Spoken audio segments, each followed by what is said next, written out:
अखण्डमण्डलाकारं व्याप्तं येन चराचरं तत्पदं दर्शितं येन तस्मै श्रीगुरुवे नमः। स्वर्गीय महाराज परीक्षित के पुत्र महाराज जन्मेजय वैशंपायन जी से अपने पूर्वजों का जीवन चरित्र सुन रहे थे। महाभारत की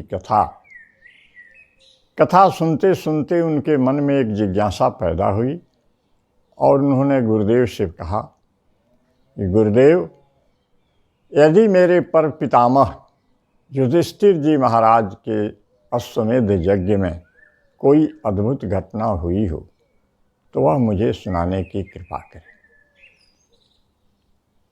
वैशंपायन जी थोड़ी देर मौन रहे।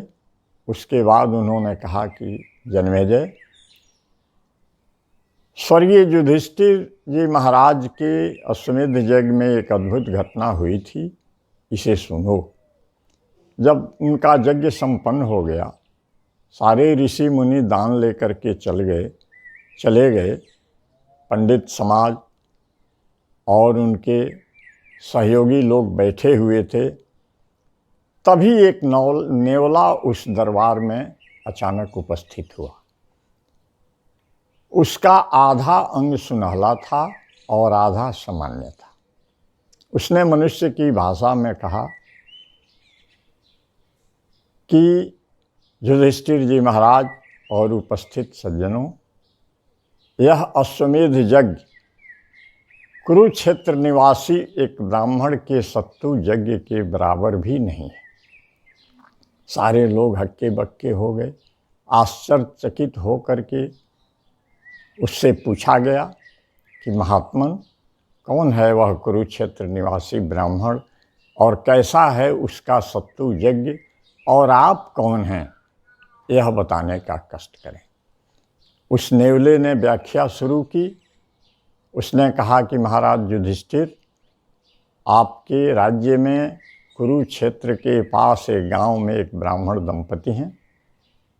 त्यागी, तपस्वी हैं, अपने धर्म के प्रति सजग रहते हैं, पूर्ण कर्तव्यनिष्ठ हैं और एक पुत्र और पुत्र बहू के साथ केवल खेत में गिरे हुए अन्न के कण से ही अपना जीवन निर्वाह करते हैं। एक बार ऐसा हुआ कि उनको 11 दिन तक कुछ नहीं मिला। 11 दिन के बाद एक सेर उनको जौ का सत्तू मिला और चारों आपस में एक एक पाव बांट कर भोजन करने के लिए बैठे। तभी एक ब्राह्मण अतिथि आ गया। उसने भूख से अपनी पीड़ा बताई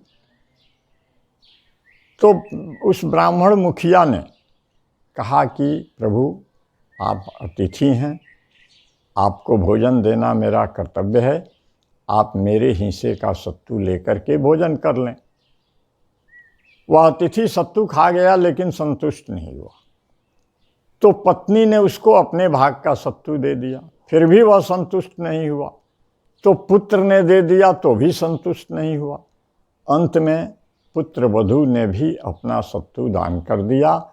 अतिथि ब्राह्मण भोजन करके संतुष्ट होकर के चला गया और ब्राह्मण का पूरा परिवार केवल जल पी करके सो गया। जब वह ब्राह्मण परिवार जल पी करके सोने चला गया तो मैं उस घर के कोने में दुबक करके यह सारा दृश्य देख रहा था। मैं वहाँ से निकला और जो उस सत्तू के कण और पानी की कुछ बूंदें ज़मीन पर गिरी हुई थीं, उस कीचड़ में मैंने लोट पोट की तो देखिए मेरा आधा अंग सोने का हो गया है। बाकी आधा अंग को सोने जैसा बनाने के लिए मैं जगह जगह कई यज्ञों में घूमा, लोट पोट किया, लेकिन यह अंग सोने का नहीं बना। अंत में आपके अश्वमेध यज्ञ की चर्चा और महिमा सुन करके, गुणगान सुन करके मैं यहाँ भी आया और यहाँ की मिट्टी में भी लोट पोट किया, फिर भी मेरा अंग सोने का नहीं बना। इसलिए मैं कहता हूँ कि आपका यह अश्वमेध यज्ञ उस ब्राह्मण के शेर भर सत्तू यज्ञ के बराबर नहीं है। और वह नेवला एक विचित्र संदेश दे करके युधिष्ठिर की सभा से निकल गया। सारे लोग आश्चर्यचकित हो गए और विचार करने लगे। बंधुओं, कहानी छोटी है लेकिन इसका संदेश बड़ा गहरा है। नेवले के कहने का अभिप्राय यह था कि हक की कमाई का एक नया पैसा भी दान हलाल की करोड़ों की कमाई से बहुत बड़ा होता है।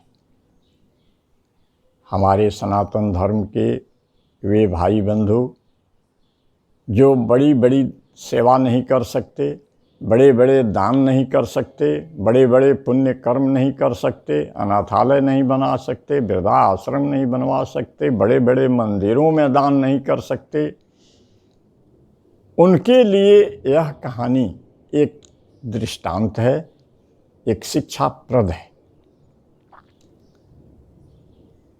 दान में न्याय की कमाई का ही महत्व दिखाया गया है। न्यायोपार्जित धन की कमाई का दान ही महत्वपूर्ण होता है और वह थोड़ा सा दान भी महान पुण्य देने वाला होता है। सोचिए तो, कोल भीलों ने क्या दान किया जब राम चित्रकूट में रह रहे थे। तो वहाँ लिखा गया है, तुलसीदास ने लिखा है कि कंद मूल फली भरी भरी दोना, चले रंग जिमी लूटन सोना। क्या था उनके पास? उन्होंने तो अपने जीवन की ऐसी सच्चाई प्रकट की राम के सामने कि सुनेंगे तो आप भी दंग रह जाएं। कोल भीलों ने खुले हृदय से स्वीकार किया। वे राम से कहते हैं कि हे प्रभु, हमारे जीवन की सत्यता तो यही है कि पाप करत निशिबासर जाहि, नहीं पट कटी नहीं पेट घाहि। हमारे जीवन की यही सच्चाई है कि नित्य निरंतर पाप कर्मों में लिप्त रहते हैं, फिर भी न कमर में वस्त्र है, न घर में भरपेट भोजन है। सोचिए कितने खुले दिल के हैं। क्या दे सकते थे? केवट क्या दे सकता था जो राम से कहता है कि प्रभु चल करके देख लीजिए मेरी झोंपड़ी में, पात भरी सहरी सकल सूत बारे बारे। सभी बच्चे भूखे हैं और भोजन के नाम पर केवल एक पत्तल मछली रखी हुई है। तो ये कोल भील, ये केवट, ये सबरी, ये बानर भालू क्या दे सकते थे? कितना धन दान कर सकते थे? इनके दृष्टांत, इनके उदाहरण हमारे धर्मशास्त्रों में क्यों आए हैं? विचार करने की बात। श्री कृष्ण स्पष्ट गीता में कहते हैं कि हे अर्जुन, नाहं वेदै ना तपसा न ज्ञाने न च इज्जया, शक्य एवं विधो विधो द्रष्टुम दृष्टवानस मांगता। हे अर्जुन, जिस प्रकार तुम मुझे देख रहे हो, मेरा दर्शन कर रहे हो, वैसा न मैं वेदों के ज्ञान से, न दान से, न तप से, न बड़े बड़े यज्ञों से देखा जा सकता हूँ। मेरे दर्शन के लिए तो केवल अनन्य भक्ति चाहिए, श्रद्धा चाहिए, प्रेम चाहिए। यह है श्री कृष्ण का संदेश गीता में, इसको काटा नहीं जा सकता। तो बंधुओं, हमें निराश नहीं होना है, उदास नहीं होना है, हताश नहीं होना है। न्यायोपार्जित धन में से यदि आपकी का सामर्थ्य हो, एक नया पैसा भी आप दान में लगा सकें, क्योंकि प्रकृति वितरण के सिद्धांत पर चलती है। हम जो पाना चाहते हैं उसी को हमें बोना पड़ेगा। यदि सुख चाहते हैं तो सुख का वितरण कीजिए, धन चाहते हैं धन का वितरण कीजिए, प्रेम चाहते हैं प्रेम का वितरण कीजिए, सहानुभूति चाहते हैं सहानुभूति का वितरण कीजिए और यह जान लीजिए कि दुनिया जितनी अन्न की, धन की, वस्त्र की भूखी नहीं है, उससे अधिक लोग भूखे हैं आपके प्रोत्साहन के लिए, आपकी सहानुभूति के लिए, आपकी मीठी वाणी के लिए। इसका दान कीजिए जिसमें एक नया पैसा नहीं लगता। किसी निराश हताश को आशा बंधाइए। संपाति ने क्या किया? जब सारा वानर दल निराश होकर के मृत्यु की प्रतीक्षा कर रहा था समुद्र के किनारे, तो अचानक गिद्धराज जटायु का बड़ा भाई संपाति प्रकट हुआ। उसका शरीर निर्बल हो गया था, फिर भी उसने कहा कि देखो, मैं सीता को देख तो रहा हूँ, क्योंकि गिद्धई दृष्टि अपार, लेकिन लंका में जा नहीं सकता। सीता अशोक वाटिका में बैठी हुई। तुम हताश निराश क्यों हो रहे हो? तुम तो रामदूत हो भाई, तुम्हारे अंदर अथाह शक्ति है, चेतना है। उस शक्ति को पहचानो, अपनी चेतना को जगाओ और राम काज तुम कर सकते हो। मुझे देखो, मैं जब सूर्य की ओर जा रहा था और ताप नहीं सह सकने के कारण जल करके गिर पड़ा, तो एक ऋषि ने मुझे आशीर्वाद दिया कि जब सीता की खोज में निकले राम के दूतों को तुम राह बता दोगे, सीता का पता बता दोगे, तो तुम्हारा शरीर पुनः पहले जैसा ठीक हो जाएगा। देखो, मेरे जले हुए पंख जमने लगे जैसे ही मैंने सीता का पता बताया। देखो मेरे शरीर में क्या परिवर्तन हो रहा है। मोहि बिलो की धरहु मन धीरा, राम कृपा कस भयउ शरीर। इसलिए तुम राम के दूत हो करके कायरता छोड़ो, नपुंसकता छोड़ो, अपने विचारों को एक नई दिशा दो। उठो, जागो और लंका की ओर प्रस्थान करो। निराश दलों को यह प्रोत्साहन देना संपाति की सबसे बड़ी सेवा थी। ऐसा हम भी, आप भी तो कर सकते हैं। बहुत सारे लोग निराश हैं, हताश हैं, जीवन से टूटे हुए हैं।